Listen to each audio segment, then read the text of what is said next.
Hey YouTube, this is Phil Baumhart here, formerly known as Blackheart72. Today I'm going to be making a scabbard for one of my fireworms here. I'm going to show you how I do that. So first I've selected the stick I'm going to be using for my scabbard. And the first step I do is I will split it right down the middle with some batoning.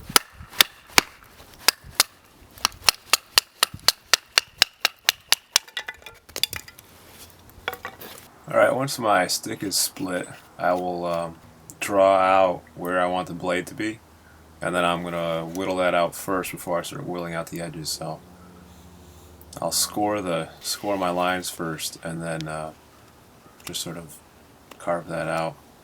The Firewyrm itself actually worked really well at carving out that portion where the blade is going to be.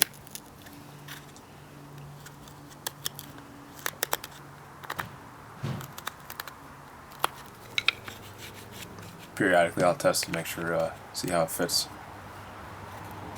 Then I will whittle down the sides after I've got that taken care of.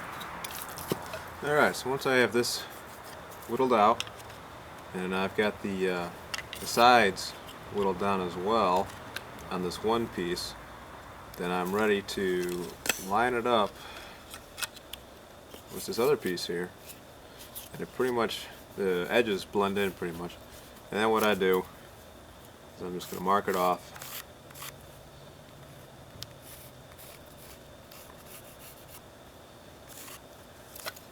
And then whittle down my second piece.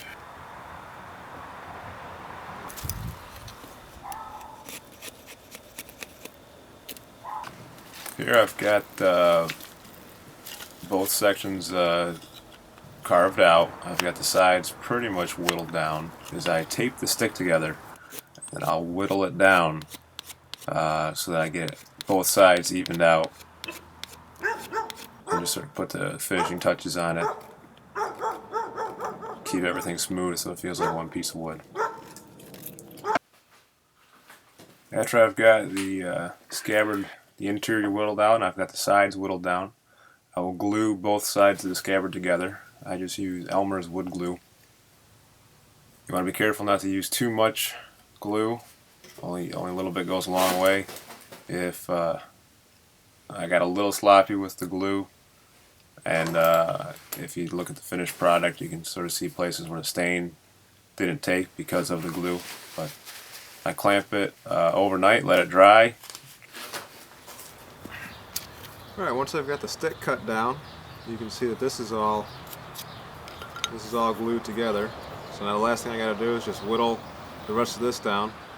And my plan for this is I'm actually going to try and carve like a dragon head or something cool like that. But essentially, the sheath is done.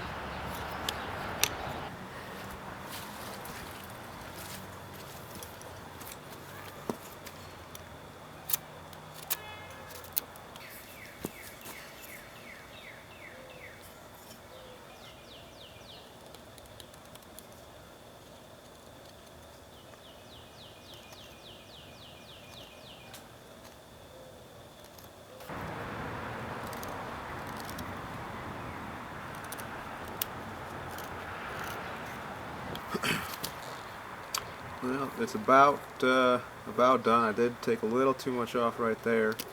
And that goes all the way through the sheath. I'm going to try and patch that up with some glue and a wood chip maybe, but that's about the dragon head.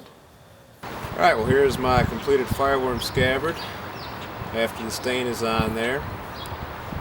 You can see that's where my patched up that hole with the wood chip and some glue.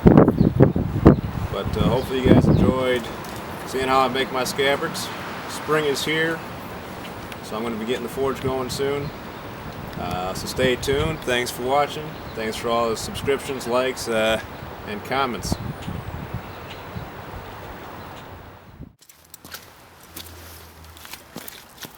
If you whittle the sides down before carving out the interior of the scabbard, it's going to weaken the scabbard too much, and that's what happens.